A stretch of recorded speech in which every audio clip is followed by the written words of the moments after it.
Mandibulise ngumama Menkisi, former principal of Zolihlangene Senior Primary School. Sisibhadlala laseTheko namhlanje esingazange sisifumane. Esi sikolo saqala ngo-1990 kodwa ayizange ibekho lena into ndiyibona namhlanje.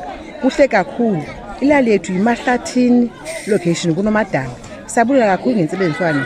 Abazali bagcolisile kwesi sikolo, ulutsha, ootata, amaxhego namaxhagazwana bezobhiyoza lolu suku. Ukuziswa kwezihlangu kwesi sikolo kundinika ithemba loba abantwana bawuthi bathande nesikolo esi. Yinkuthazo ebantwaneni babasithanda isikolo because ngeke kudala konke umuntu wayephisa engasponshashanga zihlangu esikolweni. Inqabile loo nto le kakhulu. Ngoku nethemba loba bonke bazawuphakama baze esikolweni kuba banethemba lobana ikhona into abazifumana esikolweni. Siyabulela kakhulu. Njengafama principal ungathi imeko xa uthelekisa nangoku nangela xesha langaphambili injani ngoku okanye kokuphi obona ngathi kubhetele?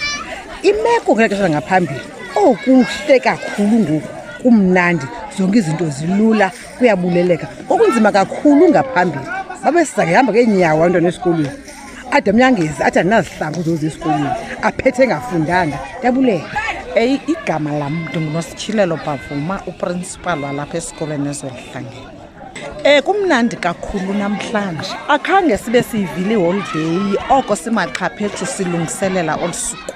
Ukusukela izolo silapha sipractiza nabantwana, nanamhlanje silapha. Kumnandi nabantwana bayifilishile into yobana izikolo zikavulwa ncakasana.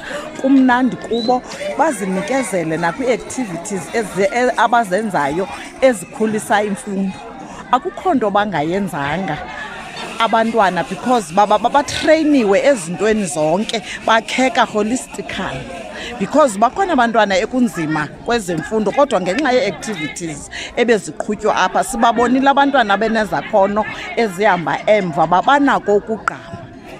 Siyabulela kakhulu, isivisa kamnandi kakhulu le mini, sonwabe nabazali, community idla ngongabi ngaka xa sibafuna but kuyoyikeka kuyanyakazela apha esikoleni eZolihlangene. Kungabantwana, former students, abazali, amaxhego namaxhegwazana atotobela apha ngenxa yobumnandi balapha. Siyabulela kakhulu kututuse ngale nto intle kangaka asenzeleyo, nasibulela kakhulu. Ukunikwa kwabantwana izihlangu namhlanje ucinga uba kuzawutshintsha kangakanani imeko kubantwana? Ibinjani imeko ngaphambili?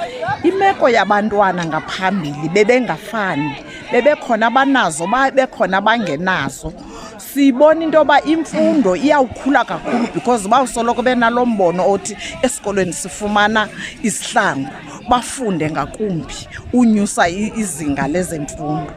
Ubudlelwane bukhulu kakhulu ebantwaneni kangangokuba abanye bebe-imitate nangendlela athetha ngazo, baye bamkhumbula kakhulu, benezinto abaziqaphulayo ezisondeleyo emfundweni kakhulu ebebezenza ukwenzela uba kube mnandi apha esikolweni.